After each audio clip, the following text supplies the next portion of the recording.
Hey, DawgNation, I'm Brandon Adams, and this is DawgNation Daily, the daily podcast for Georgia Bulldogs fans. We're presented today by our friends at Engineered Solutions of Georgia. I have one job before the show begins. I'm supposed to turn on the monitors.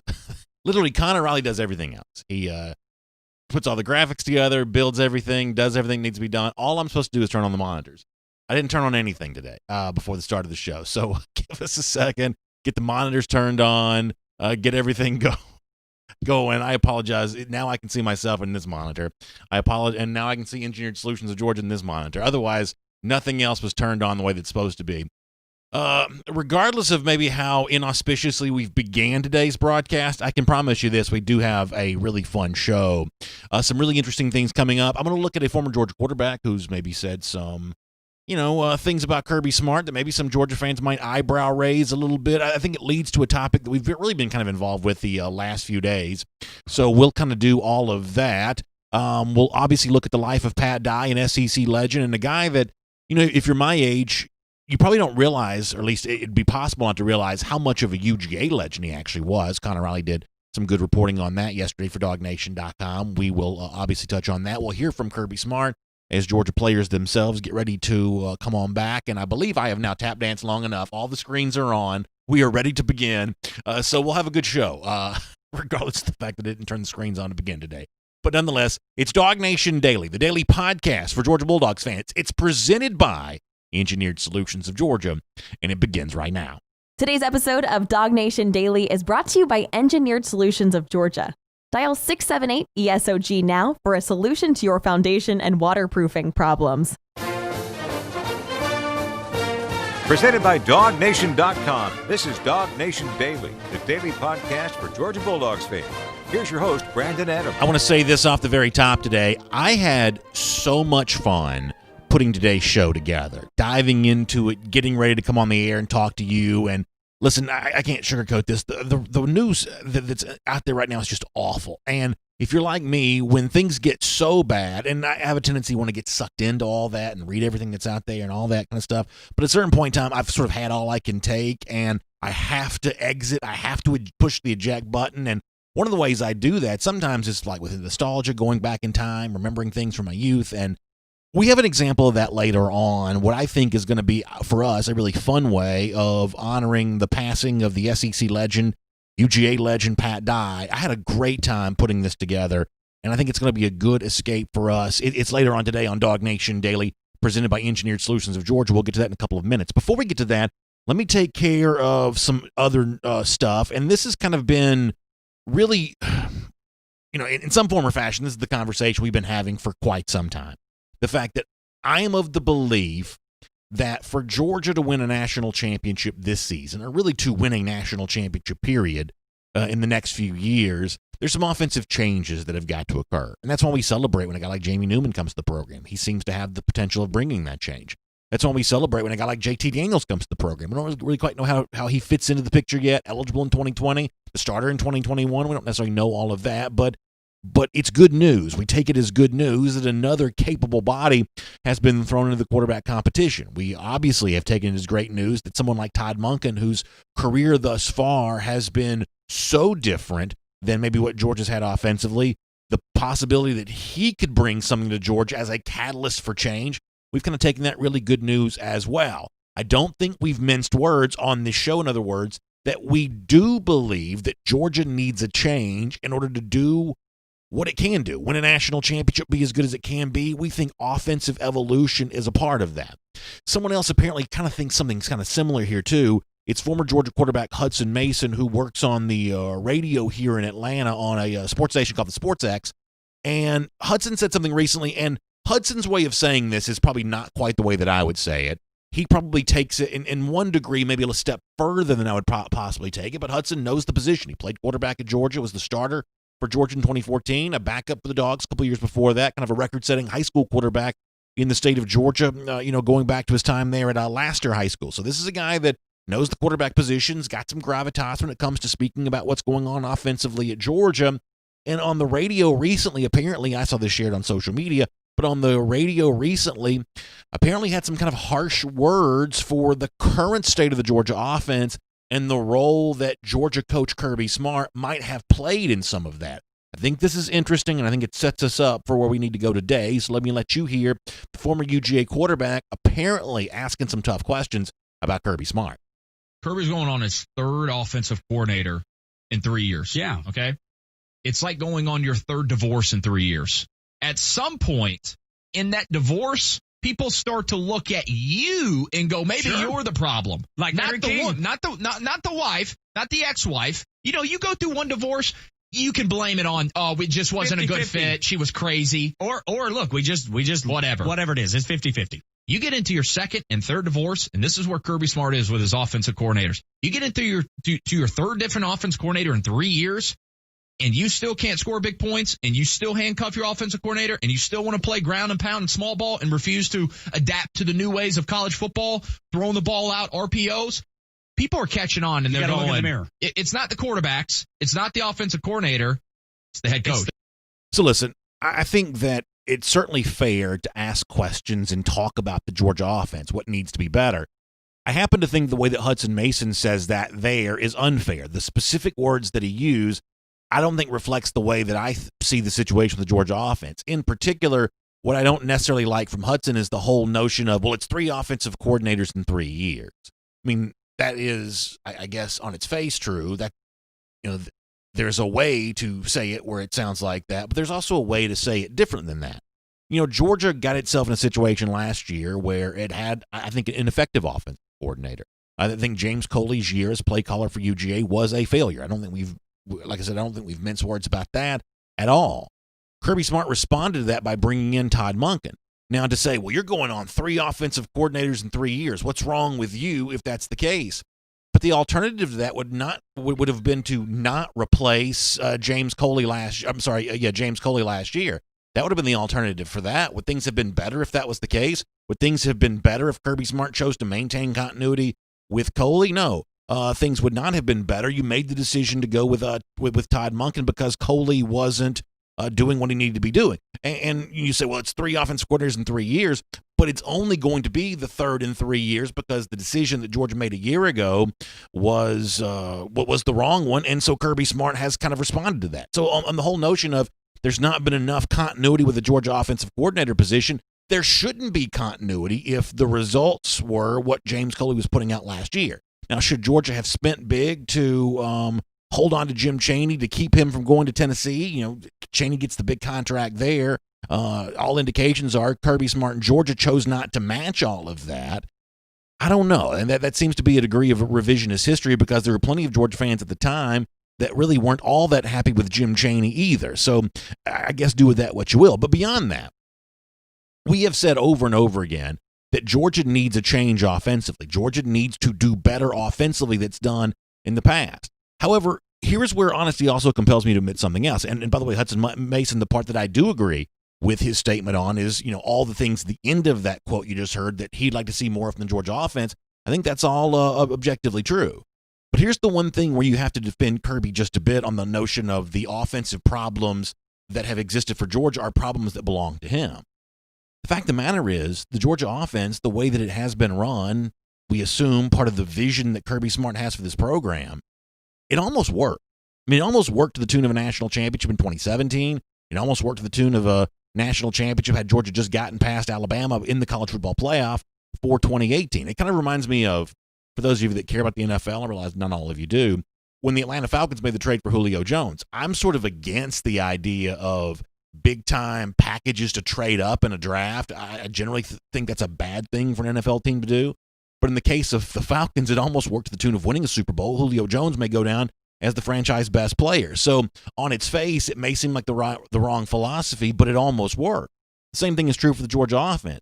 On its face, an offense that has been as heavily run as Georgia has been in 2017, 2018, imbalance in favor of the run comparison to the pass, as heavily imbalanced as that is, that may seem philosophically wrong, but you can't deny that the results that Georgia was on the doorstep of winning the championship in 2017, and certainly among the elite teams in the country there in 2018 there as well. So the notion that Kirby Smart's been a little too slow to change, it's easy to understand why maybe he was slow in that regard, just given the fact that doing things the way that he wanted to do them, even if you and I may say it's not the correct philosophy, it still almost worked. I think you got to be fair to him when it comes to that.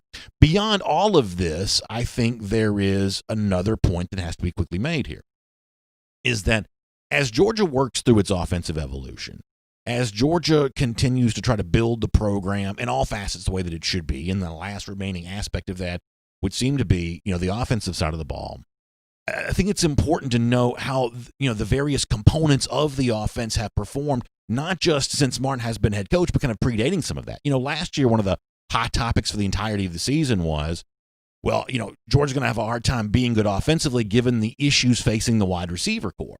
But people who've been, closely following Georgia for years would say, hey, 2019 was not the first time that wide receiver issues popped up with Georgia. It wasn't the first time that Georgia dealt with that. Let me read you a quick stat here for a moment. I wrote about this at DawgNation.com over the weekend.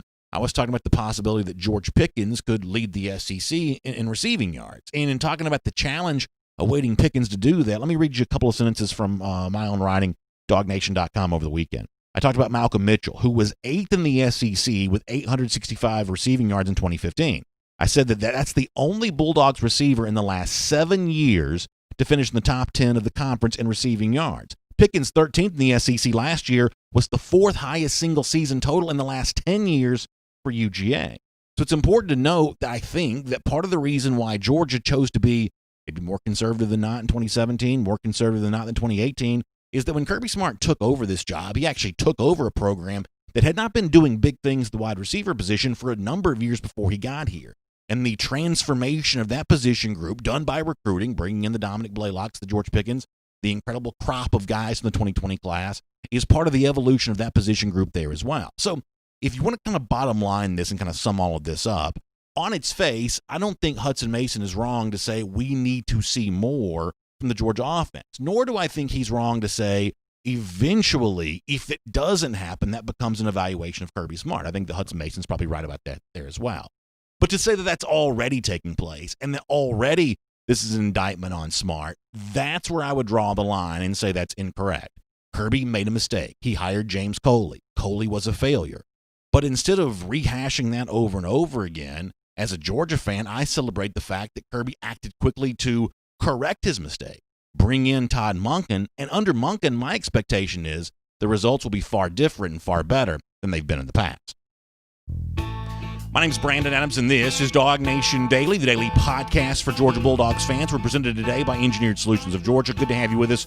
Video, podcast, radio, no matter how you get to us today, we're glad to have you here, and we really appreciate Engineered Solutions of Georgia for making it all possible. ESOG is a proud partner of UGA, makes them fun to do business with. They're also good friends of ours here on DawgNation Daily, and they are your solution. It's a solutions-based company, after all. They are your solution for your foundation, your waterproofing issues. And let's face it, when it comes to water creeping into your basement or your crawl space, your garage, when it comes to those horizontal cracks you may see show up in your foundation, it is easy to want to put that off. It is easy to want to act like that's not the kind of thing that needs to be fixed today. It can wait. But the problem is when you wait, you run the risk of making things even worse. You got to know that. Deep down, you do know that. So make the call today. Reach out to Engineered Solutions of Georgia.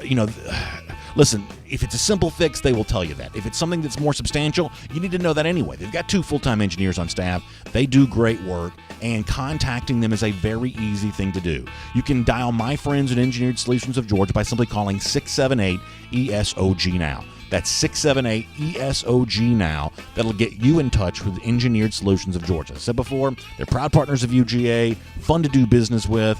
We love the guys over there, so check them out, Engineered Solutions of Georgia. Call them up, 678-ESOG now. All right, it's going to be Connor Riley here in just a couple of minutes. A lot to get into with Connor. We'll talk about the situation with the Georgia offense and some other stuff with him in a moment. Let me take a moment, though, for now, to honor the life of our UGA and an SEC legend, Pat Dye. I'm 43. The notion of Dye as a Georgia player, and by the way, Dye did pass away yesterday. The notion of Dye as a Georgia player is not something I'm old enough to remember. It's one of the reasons why I enjoyed Connor's piece at DawgNation.com yesterday, kind of looking back at, wow, just how good he was for the legendary Georgia coach Wally Butts. Easy to lose sight of that if you weren't old enough to remember it, or maybe just sort of forget that over time. I obviously think about Dye as a very, very good coach at Auburn, as a UGA fan at the time, a better coach than I wish that he was. A lot of heartbreaking losses for me as a kid growing up at the hand of Pat Dye's Auburn team. In terms of his place in SEC lore, I guess the thing that I've seen most fondly remembered in the last 24 hours with good reason is the way in which he got the Iron Bowl and the instrumental in getting that played at Jordan-Hare Stadium for the first time in 1989. I remember being a young man in 1989 and what a big deal that was to have that game played there. For Auburn fans, it was obviously a huge deal. He's a pivotal figure in Auburn history for sure, a Georgia history because of his time as a player, and really just a part of what seems like one of the founding fathers of the SEC, one of the guys that's made this league so big right now. And one of the memories that I have of Dye is in his post-coaching career as kind of one of those guys that you would go to on the radio to hear expertise from and thoughts from, and leading into the Georgia-Alabama game in 2002, and I said this when we first started the show, I had such a good time looking back on this game. First time that Georgia had ever won a game in Bryant-Denny Stadium. And prior to the game, Pat Dye had gone on the Paul Feinbaum show at a time in which the Paul Feinbaum show is a very different thing than it is now.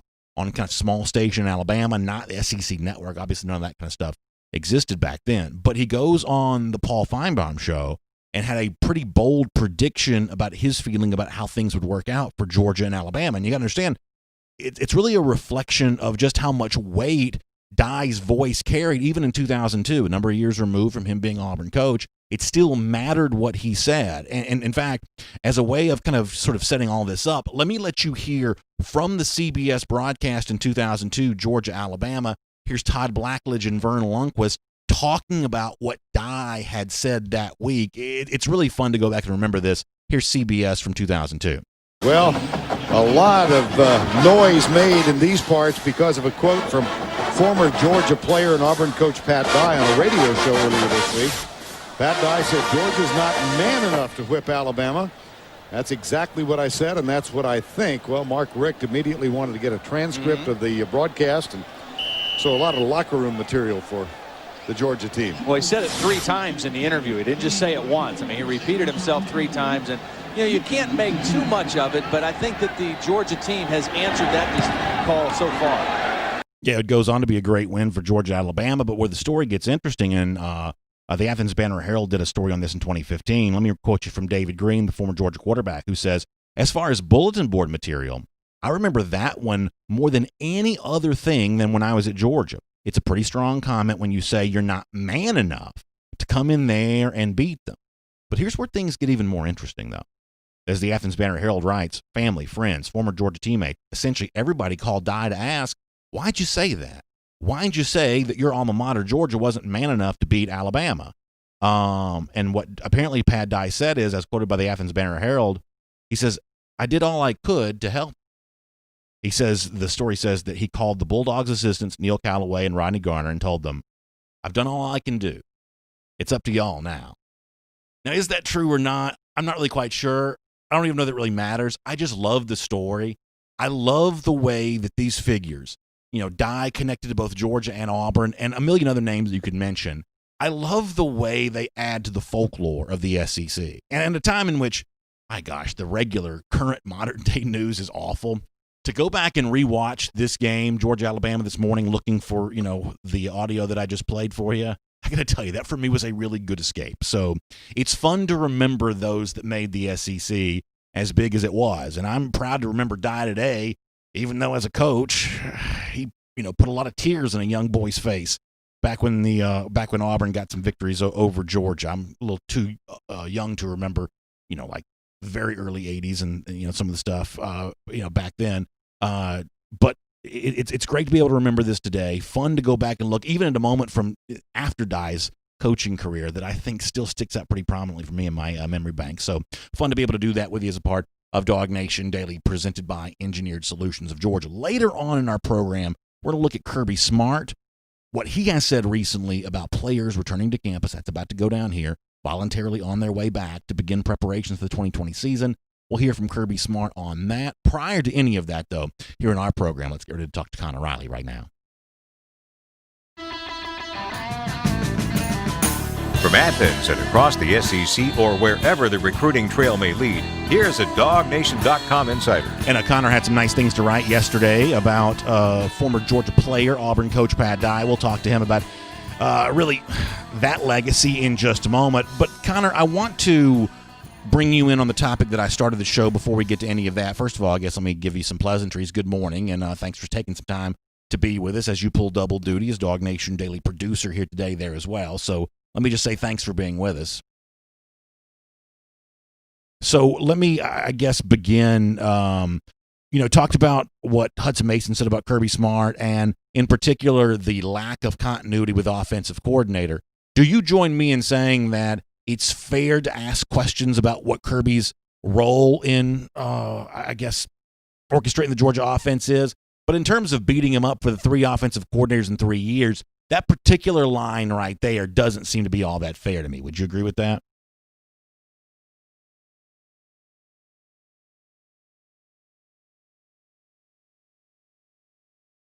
Would have gone this off, then maybe that line is fair. Very dead set on getting out of that. I with, but moving on from James Foley was all given the question that maybe asked what led us elevating quarterback publicity standpoint. So when Jim Chaney was offensive coordinator here, I was less critical of him than a lot of Georgia fans typically were. But the idea that he didn't feel motivated to match the money that Tennessee was willing to pay Chaney, I don't think, even in hindsight, that's something that you necessarily criticize Smart for. Do you agree with that? It honestly, I think it depends a lot how well they've had this past season. Maybe find it. I maybe overlooking staff continuity, especially when. I guess my reason for saying that is I think there's some revisionist history of what Jim Chaney's offense at Georgia was. As I said before, I thought it was better at the time than a lot of Georgia fans did. But because the receiver play was so weak a year ago, people tend to look back at 2018 as if it was like, Jerry Rice and, John Taylor and, the great receiving cores in NFL history. The truth is, in the entirety of the Jim Chaney era, no Georgia receiver made the top 10 in the SEC in receiving yards. Top 10. No one made the top 10 in receiving yards. The Jim Chaney offenses of 2017, 2018, those offenses weren't explosive enough either. Now, overall efficiency numbers, they did pretty well, but it's not like we were, falling all over ourselves by the plethora of explosive plays, even for a Jim Chaney offense in 2017, 2018 either. Right, but I don't think the reason because they get guys, but they weren't losing games, struggling to win. Look at so much of a struggle just to get 21. That wasn't for most of the Jim era, while there were flaws and about it. That wasn't the biggest. Whereas I think they're going to. Let me talk about JT Daniels here for a moment. In the aftermath of Daniels choosing Georgia, and I found this to be really interesting. We're doing the video on Thursday afternoon. The comments that are rolling in are obviously a lot of positive. People are excited, but a lot of questions of, well, how does this mean for this guy? What does it mean for that guy? And why does Georgia even need JT Daniels? It seems like in the immediate aftermath, this wasn't unanimously received as a great thing by Georgia fans. It seems like, and you wrote about this a little bit at DawgNation.com, certainly wasn't unanimously praised on the part of the media. I've sort of seen that split decision kind of go away a little bit now, if I'm reading the tea leaves correctly. But in the immediate aftermath of the Daniels announcement, why do you think the reaction to it was somewhat split or somewhat mixed? Why do you think that was? I think it's a lot of go in all the way in on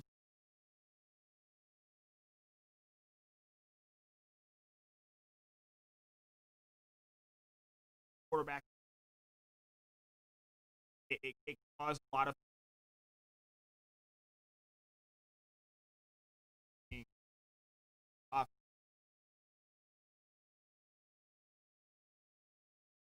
Jamie Newman, and I'm going to get on. Yeah. My problem that's going to be JT Daniels and DJ Daniel. Like, that's very confusing for me. As someone who has a problem with names anyway, those names are very similar. Yeah. So, Jamie Newman did not have a couple of health matches. He got hurt over the course. The reality is, backup had at quarterback one year. If Daniels is eligible, and I think given the injury, it helped Georgia a lot to have guys high up. As you know, I have a sterling reputation. I'm a well-respected member of the broadcast media. And many leather books. Yes, my apartment smells of rich mahogany. And yesterday on the show, I said, listen, I'm not going to turn my back on Jamie Newman just because of the excitement of JT Daniels. I got a lot more JT Daniels questions to ask you, but just on this particular point, I'm not turning my back on Newman because of all of this. I have never said that I thought he'd be a first-round pick because I don't know. I've never said that I thought he'd be a Heisman finalist the way that Vegas has kind of treated him as a potential one because I don't know. But I still think he's the Georgia starting quarterback in 2020, whether JT Daniels is eligible or not. Do you think it's a risk for me to say that as clearly as I'm saying that? No, today, as of I still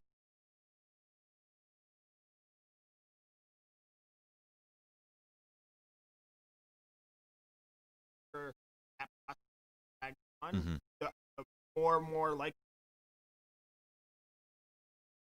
while he didn't unfortunately get any practice and around this, he's got a 4-5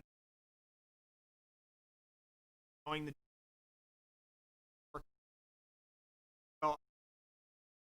time when so cool and have that 4-5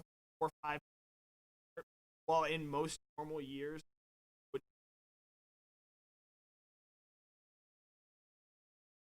I am hearing you fine. I'm hearing some reports that some of our audience may not be hearing you fine. We may Not loud enough. Not loud enough, maybe. Okay, Yeah, we we may want to crank that up a little bit. So if you've dealt with that, I certainly apologize.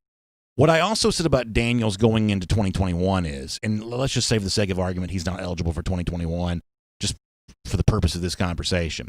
Even if he doesn't win the starting job, and for someone that was 14 touchdowns, 10 picks, coming off an injury, there's a chance he doesn't win the starting job in 2021.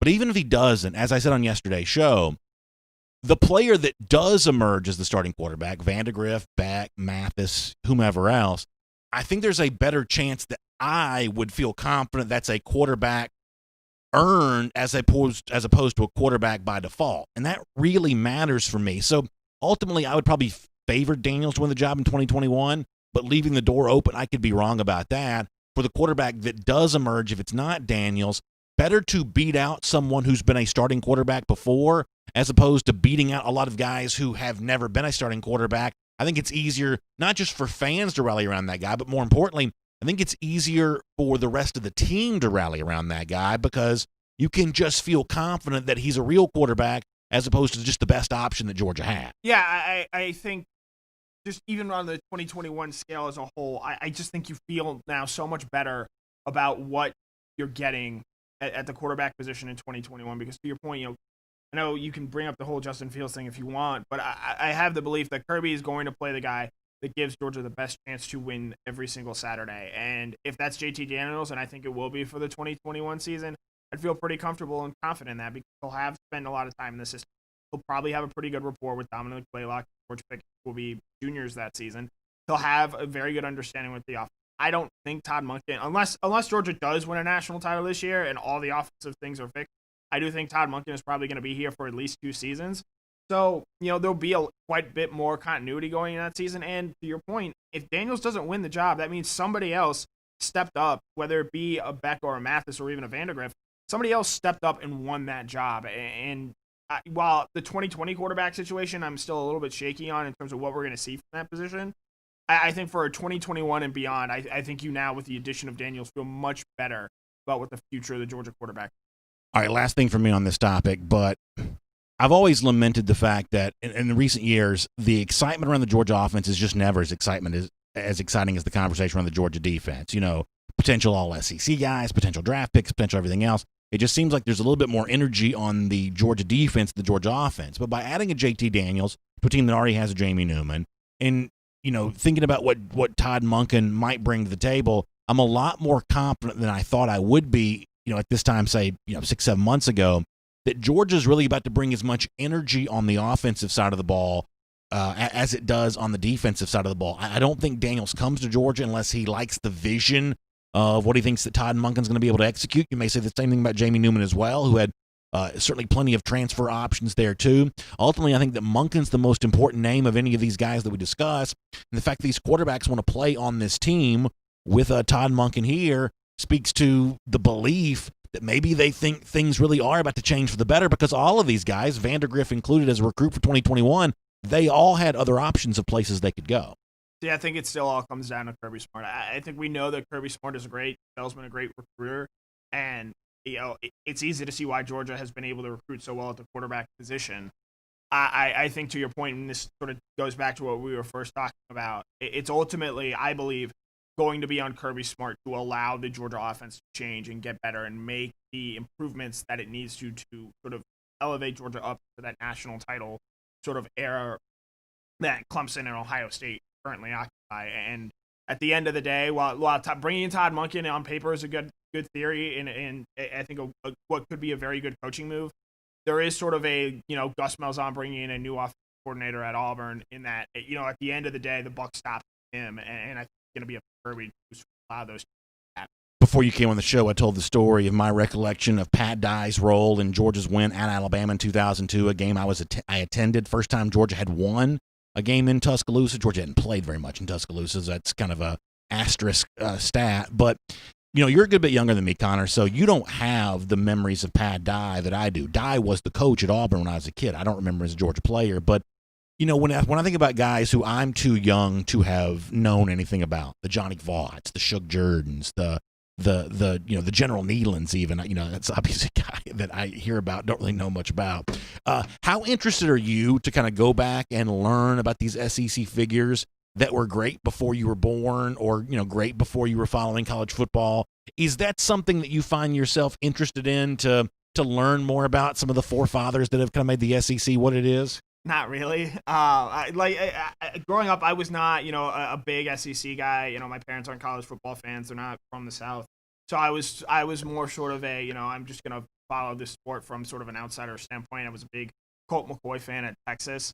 But you look at what Pat Dye's done, and, the term legend gets thrown around maybe a little bit too loosely, but in every facet, the guy was. He was an All-American at Georgia. He was an assistant coach on title-winning teams at Alabama. He was the head coach at Auburn for won 4 SEC titles in 1983. Probably had a pretty good case of being a national champion. And you look at just all he's done, not just for those individual schools, but for the conference. I think it says a lot about who he was as a person and sort of what he meant to all three of those different. So I'll be very honest with you. I don't do a ton of reading on, like I said, the Johnny Vaught's of the world. But I do think when I do learn something about them, like the other day, the ESPN had its list of best teams to never win a national championship. And I think an Ole Miss team coached by Vaught actually was the number one team on that list. So when I do go back and learn something that I didn't know, I do feel good for knowing it. Sometimes it makes me think that, whether it be your generation learning about Pat Dye, my generation learning about, to use the same example again, Johnny Vaught, maybe we should do more of that, because it certainly seems like there's some value in that. And there's no doubt the old news is a lot better than the current news. So maybe some of that kind of stuff is not such a bad thing. Yeah, I knew that Dye was a Georgia alum. I did not realize that he was a time All-American in his time at Georgia. And obviously, the irony of Auburn named their field after a Georgia alum, and Georgia named their field after an Auburn alum. And back at Dooley and I had in that time, it is sort of, I think in the modern age of college football, with all the hiring and firings and everyone's on the hot seat if you don't win 10 games every year, I think those coaches, Dye, Dooley, those guys that are out of school for 24 years, or I know obviously Dye wasn't there. He was only at Auburn for, I believe, 11 or 12. But those kind of guys, it's sort of a bygone era. And, it is something where, I think nowadays it's hard, but I would love to see, like a coach like a Kirk Ferentz say, that is out of school for years and is so much essentially just becomes the face of that institution. Good stuff, Connor. Thanks for your time. Yep, as always. Let's take a look around the rest of the league. This is SEC Through. And for our video audience, I am sorry that we had a little bit of an audio issue there, but hopefully we got that fixed there at the end. Thank you so much for making us aware of that so we could do our thing to get that done. We appreciate you being here on DawgNation Daily, presented by Engineered Solutions of Georgia here today. And, as Connor was saying about Pat Dye, when I was a kid in the 80s, like I was, my formative years are like post-Herschel, right? I mean, I'd give anything to be a little older and to have been, formed as a Georgia fan at a time when Georgia was beating everybody. Unfortunately, my formative years were a little different than that. I remember the 86 win at Auburn when the hoses came out, but other than that, it's the heartbreaker, loss in 85 and 87 and 88. I mean, there's some tough losses that Georgia suffered to Auburn there at that time. But because the Auburn coach was a former Georgia player, and the Georgia coach was a former Auburn player, for a while during that time, it did have an impact on the rivalry. And, I think you feel a lot more nasty. No, it wasn't that cordial, given the fact that, as I just said before, Auburn turned the hoses on Georgia fans in 1986 as Georgia fans were trying to rip up the stadium. So it wasn't that cordial. Don't get me wrong on this, but just the overall tone of the institutions was very different when you had such a shared relationship with, former players coaching on the opposite sides there. Very different than the Georgia-Auburn rivalry would feel in future years when you didn't quite have that same tie anymore. And we've talked to Coach Dooley about that in the past. It's just kind of an interesting thing to kind of go back and look at. And as I said before, anytime you get a chance to kind of reflect on SEC history and kind of really maybe learn something you either didn't know or had forgotten, I do think we have a good opportunity to do that. Let me give you a little bit of non-SEC news, but it is important news. So Justin Ross, as Clemson coach Dabo Swinney mentioned yesterday, dealing with an injury. I'm going to keep him out for the upcoming season. Also, I guess, dealing with a health situation beyond that. I'm not a doctor. I won't be good at explaining that, but you can read plenty about it. That I guess is, and I hate to even say it this way because I don't know the full reasons for all of this, but some have said his football career could be in jeopardy because of this. So in the immediate future, Justin Ross, the terrific Clemson receiver, not going to be playing this year, and then beyond that, we'll have some prayers going out for him that whatever he is dealing with from a health standpoint can be figured out. It reminds you a little bit, I think, a different health situation, but at one point in time, people were saying some of the same thing about Tennessee offensive lineman Trey Smith, and yet it seems like Trey has kind of weathered that storm. He's back playing again, very much on the radar for NFL draft stuff for 2021, and one of the pillars of the Tennessee offensive line for this upcoming season. So maybe a similar outcome on a different health situation for Justin Ross, but the most important news for now, because it's the news that we can more easily understand, because of injury, Ross won't play this upcoming season. This was a guy that was huge for Clemson in its national championship win against Alabama in 2018. So this is a big deal for the Tigers. Deep roster, you would imagine that they can weather this absence of Ross as much as anyone, but this is still a pretty bold print name in college football, pretty big deal to see him dealing with an injury right now. I saw the other day where Texas Governor Greg Abbott came out talking, I don't want to say talking trash because it wasn't that bold of a statement, but of the belief that both Texas and Texas A&M will beat LSU this upcoming season, which is kind of interesting because I have kind of made both those predictions, I guess, in a roundabout way. And it's not that I'm completely down on LSU, although I do think that LSU's got some difficulty in, transitioning from Joe Burrow to Miles Brennan, transitioning from Joe Brady, the passing game coordinator, to Scott Linehan, losing a ton off that defense. Still got Derek Stingley, you still got Jamar Chase, so you still got some top-flight players, but I don't think that LSU's a national championship contender for this upcoming season.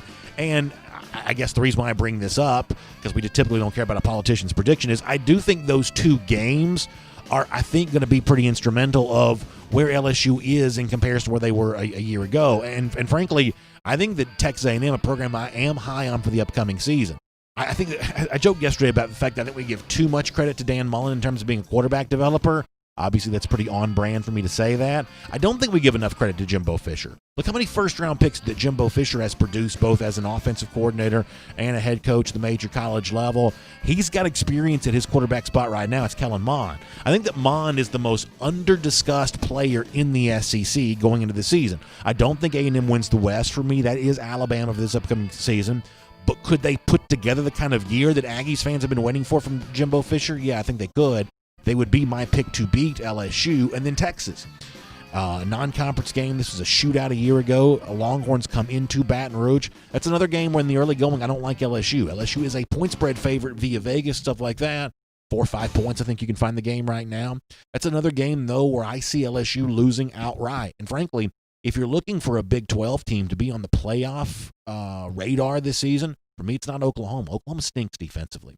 Tom Herman's been recruiting better than you realize at Texas. He's also got some veteran experience at the quarterback position. Obviously, Georgia fans saw, face-to-face a couple years ago, Texas get that head-to-head win there. Longhorns were a disaster a season ago, but I think 2020 might be the year where officially Texas is back for the 87th consecutive prediction on that, but that may be worth watching. And then finally for SEC through, this is not a big deal, but we did, I guess, talk about this the other day, so let me provide an update. We're talking about defensive back Jerry and Jones transferring from Mississippi State to Ole Miss. Well, he has apparently changed his mind, as recruits occasionally do. He's now not going to Ole Miss. He's going to Florida State instead. So if you're scoring at home in your off-season transactions blotter, Jerry and Jones, the former Mississippi State defensive back, is not going to Ole Miss. He is going to go to Florida State. We will make that your SEC through. And here on DawgNation Daily, presented by Engineered Solutions of Georgia, it seems like a gazillion years ago that we're talking about the coronavirus because of everything that's happened since then.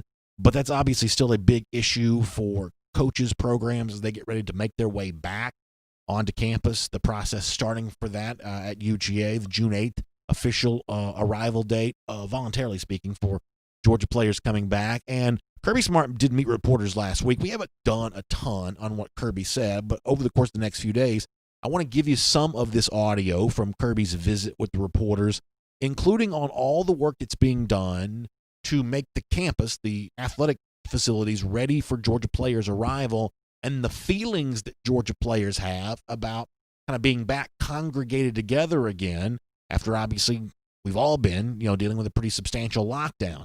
Here is Kirby Smart on that topic. Take a listen to this. Well, the first thing we talk about is knowledge is power, and there's no dumb question. So obviously, leading up to the announcement Friday, we've been in communication with our players. And our players, we have Zoom meetings with them positionally and football-wise with the 8 hours we get each week. So a lot of that time is spent not necessarily on X's and O's and teaching. It's spent on information and just communication. So we've got a leadership group that we've stayed in contact with, we're able to visit with. We provide those guys information, and each position coach provides his position group information. So, we're anticipating everybody coming back under the voluntary basis. We don't have anything that would tell us that's not the case just yet, but that's certainly up to each individual player. We got a lot of work to do before we get them back, because I don't know if you guys know or not, but we have to do a complete medical workup, a physical on every kid before they're able to come back and work out. So there's a lot of steps that have to happen prior to June 8th that we're all going through now. But our guys are excited. I haven't sensed, there's obviously some apprehension and questions, but they have those same questions whether they're in Huntsville or in Macon or in Columbus of going out to work out. And they know that our facility is one of the safest. We've certainly got the ability to care for that facility better than a lot of places they can go back home. I think those are calm and measured words from Kirby Smart. I think it's very interesting to hear him articulate in such specific terms exactly what Georgia's doing to get players, ready or get the athletic, buildings ready for the players' arrival, acknowledging the fact that, of course, there's some anxiety, about all of this as, exists in the air for many of us over the course of the last couple of months. But specifically, one of the things that Smart says there, or I should say the specific response I have to all that Smart says there, goes back to the way it was initially covered when the process of returning to campus in early June was first discussed. The SEC was kind of held out as irresponsible. These, what was it that Oklahoma coach Lincoln Riley says? It's crazy. It's ludicrous. These programs want to go back in early June. And there was a lot of media folks that kind of latched onto that, attached to that. And the general theme of that became, well, it's irresponsible for the SEC coaches to want to do that. I've said this over and over again. By the very definition, what the SEC is going through, as articulated by Kirby Smart right there, is the opposite of irresponsible. These aren't coaches running from responsibility. These are coaches volunteering for that responsibility, saying, we believe that, our staff, medical training staff, coaches, support staff, everything else. We believe our people can create an environment that's healthier and safer than, what you're going through back home. And the way this has been sort of spun as these coaches care more about winning than care about their players, that's clearly not true, because the obvious incentive rests on the side of the coaches to take care of their players, because there will be so many critics jumping up to say, see, I told you so, if something goes wrong. So say what you will about the way the SEC's chosen to handle this, but the one thing you can't say is they've been irresponsible. I think they have been volunteering for responsibility throughout this entire process, taking the challenge on to be ready for players' return. And the best that you can tell is, at least based on what Kirby Smart said this week, the league, UGA included, has done a very good job with that. So obviously I'm glad to see Georgia players on their way back, glad to see the way the university's going through this to kind of get this done, not just for the football team and the program, but also for the the regular students there as well. And listen, there's no easy answers in this kind of stuff, and obviously there's a lot that you have to cross your fingers and hope goes well.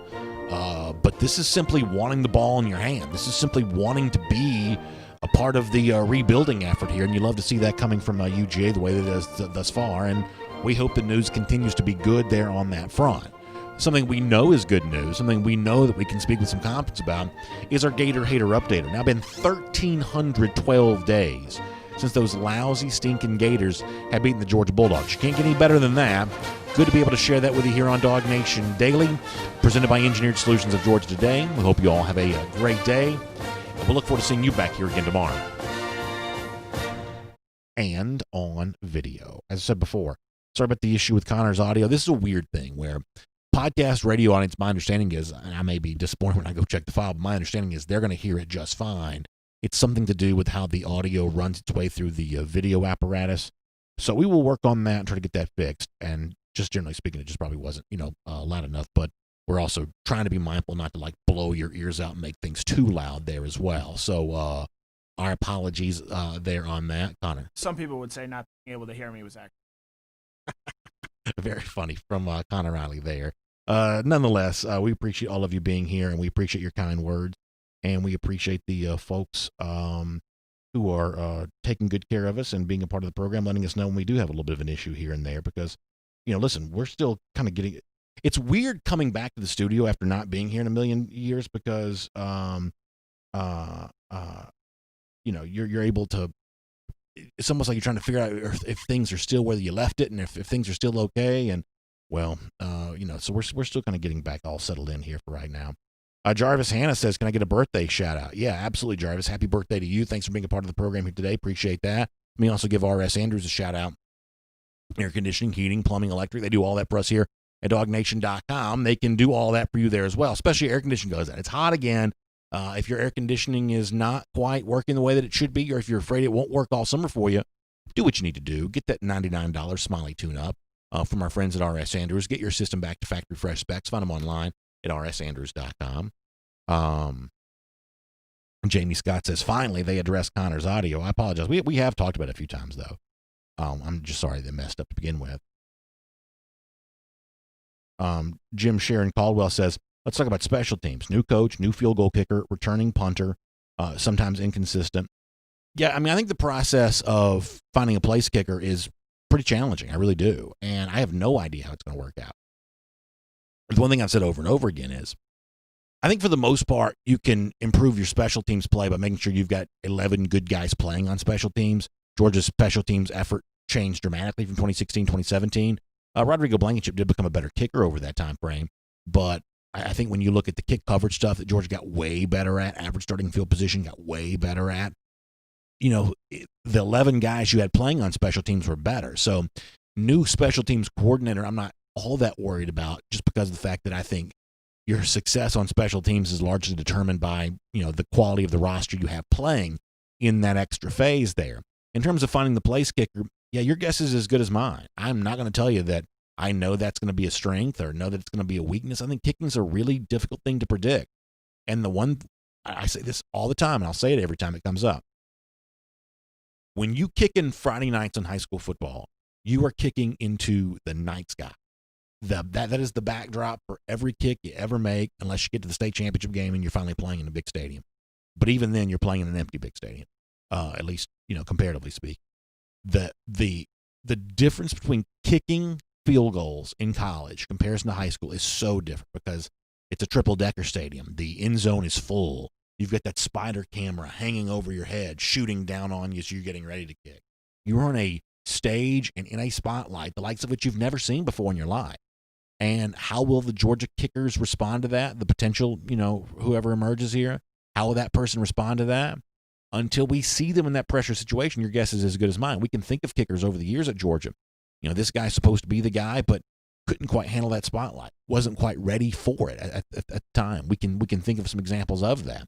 Other guys, we didn't really know much about them, but they did kind of come into their own. It's very difficult to predict. In the NFL, I mean, we can cite examples of whether it be, was it Aguayo, the kicker from Florida State, that Tampa drafted in the second round and cut him 2 years later. Guys are in and out, moving around all the time. Bad year 1 year, good year the next. Kicking is very, very difficult to predict. Very difficult to predict. Let's see what else is going on. Jacob O'Neill says, I'm just not all here today. Well, either way, Jacob, I'm glad to have you, even if you're only partially here. Let's see what else is going on. Mitch Marchman says, proud to say that Augusta can claim Pat Dye as our own. Went to the Academy of Richmond County. That's pretty cool. He says, I'm fortunate enough to know his family, and what a tremendous family, true men of character. Pat Dye, truly a DGD. Yeah, he really is. And one of these guys that I think, there are a lot of characters in the SEC that just made the league more fun. I think he's an example of that. And so as you appreciate his Georgia legacy today, and certainly you do, I appreciate the fact that he just made the league interesting and fun. And, in addition to obviously, loving Georgia football, I've gotten great entertainment through my life from the SEC. And that's been really good as well, for sure. Bubby Dean asked a good question. He says, how much does not having the spring hurt the new offensive line's ability to gel? Probably some. I would say that's a chemistry position. Those guys working together, the kind of the dance you do on a play. That chemistry's probably hurt some. Probably no way to get around that. Some positions are a little bit more about chemistry than others. I've always felt that 5 offensive linemen working together is more the story of a good offensive line than evaluating the 5 individual players. It's always made more sense to me to think about it as a group working together, and so there's probably some of that.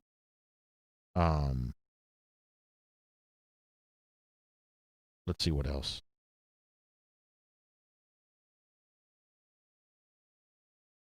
What else is going on here on YouTube? Sounds like some talk about going back to Kirby Smart's time there at Alabama. Frank Patterson says the real SC has been a school longer than California's been a state. I didn't know that, but that's a very good retort to some of what you typically hear there. So that's pretty good, Frank. Courtney Fisher says, I still think the best kicker was Hot Rod, most definitely ever. Listen, he's got a special place in history, and that was a guy that clearly, seemed to handle that pressure pretty well. Made a lot of big kicks during his time at Georgia, for sure. All about them ways, remembering back to Blair Walsh, for sure. Steve Jeffrey says, what about Jake Camarda? He was supposed to be a better place kicker than punter. I guess we'll finally find out. Yeah, I would say that Camarda, this is just a guess on my part, but if I had to guess, I would say that Camarda's got a chance to compete for that job. I would think that. Now, as said before, I have no prediction on, what it all ultimately looks like. Is it a Zirkle? Is it Camarda? Is it I guess a Bice is a part of that conversation. I really don't know, but I would say that Camarda is going to be in that competition. Frank Patterson says, hey, BA, with this big quarterback room, how do you think this will help the wide receiver recruiting? You can ask Jeff about that. That is a good question. It was also Uga's birthday last week. I should have given a birthday shout out, Frank. Thanks for bringing us up to date on that. Yeah, I think that as quarterback play improves, and it's really Todd Monken who brings this to bear, but as quarterback play improves, then Georgia, I think, really will be a bigger and better destination for the receiver spot. Some of the receiving stuff that Georgia has used lately, recruiting Dominic Blaylock, but Blaylock was probably a guy that just liked the idea of being at Georgia. but certainly in the George Pickens case and for maybe a lot of the 2020 guys, the opportunity to come in and play right away clearly had to be a pretty nice selling point for them. At a certain point in time, you can't sell that anymore. The receivers that Georgia have added for 2019, 2020 may make recruiting the position in 2021 a little harder. So eventually you got to sell something different. You got to start selling this is the place to be. This is the place where receivers thrive. And as I wrote on Saturday, I think it was Saturday, Pickens 13th in the SEC in receiving yards last year. You look at back the last decade, that's one of the better single-season performances a Georgia receiver has had. So if it's another step in that direction for him in 2020, all of a sudden now you're not looking at selling the receiver spot at Georgia as a place where, hey, things are so barren and, Georgia's in such a need, come here and thrive. All of a sudden now you can point to a guy and say, come here and be like that guy. I think that's a pretty easy sell at that point in time. So I think that's a good point. Let's see what else.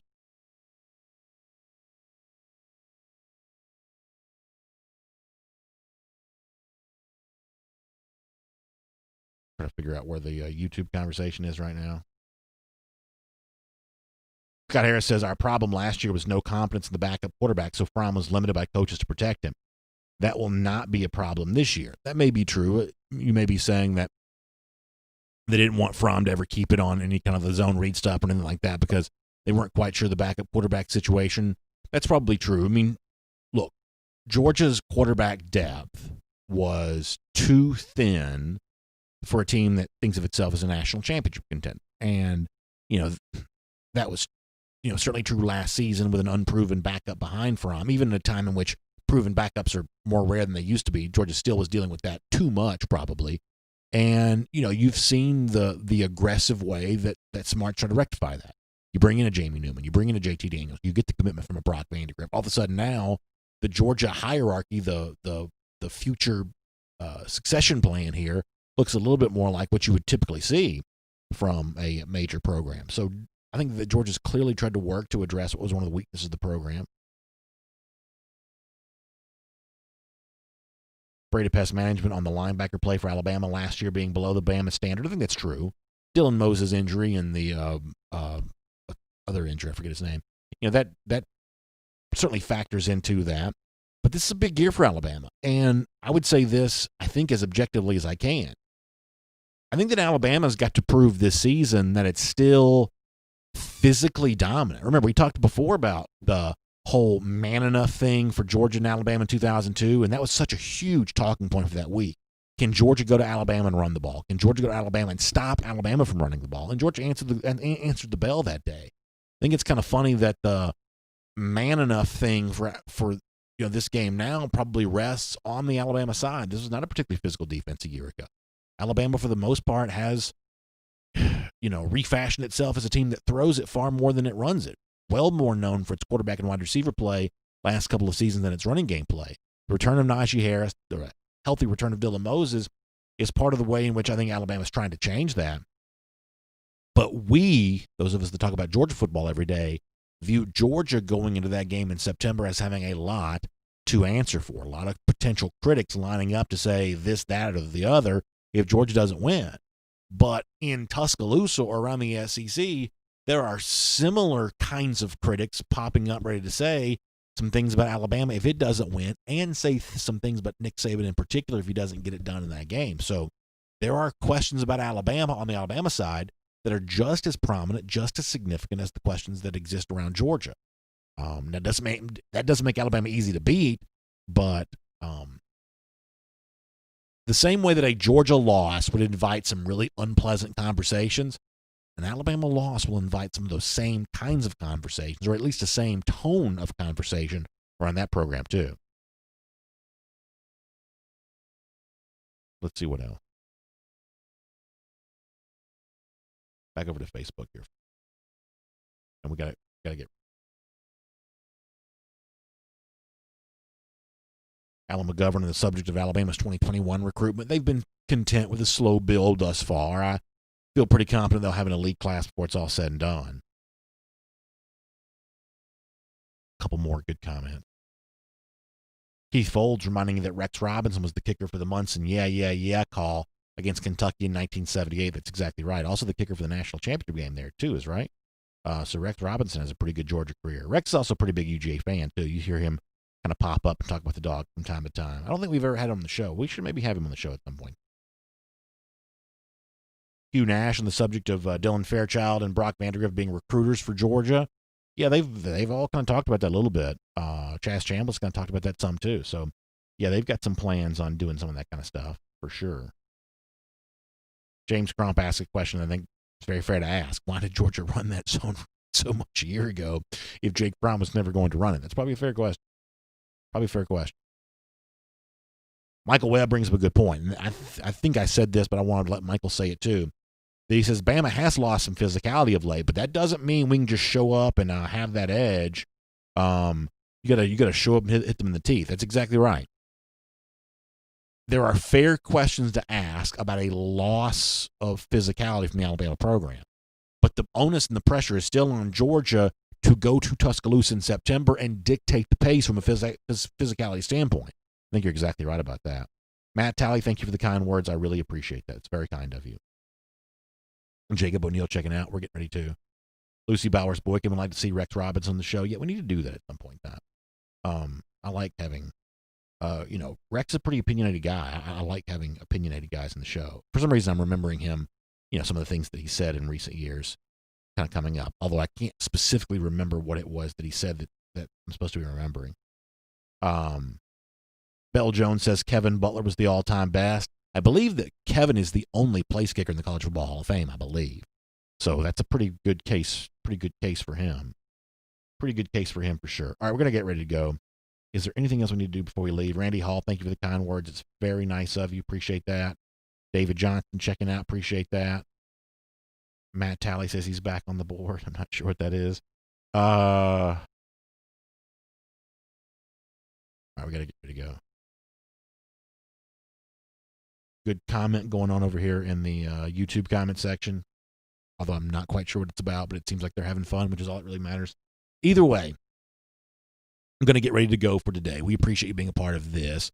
Huge thanks to R.S. Andrews for making it all possible. Air conditioning, heating, plumbing, and electric. You can trust R.S. Andrews to do all of that for you because they do all of that here for us there as well. So we just really appreciate all of that. Also, give a huge shout out to my friends at the AJC there as well. Tremendous coverage continues of, unfortunately, what has been a rough go of things as of late, but it's important to know a lot of brave work being done by a lot of AJC reporters to stay up to date on all that kind of stuff, so you can check out some of that. And, so that's kind of what's going on there. Also, how about this? A herbaceous cauliflower soup, good for your body and your soul. Listen, we all need something good for our body and our soul today. You can check out more of that at ajc.com there as well. Atlanta News Now at ajc.com. We appreciate all the hard work they're doing to keep us up to date on the news we need to know. Appreciate you being here as well for R.S. Andrews Schooltown and for DawgNation Daily, presented by Engineered Solutions of Georgia. I'll be back tomorrow morning at 10 a.m. We appreciate you being a part of the program. We hope you have a great day, everybody. For more DawgNation videos, check out youtube.com/DawgNation.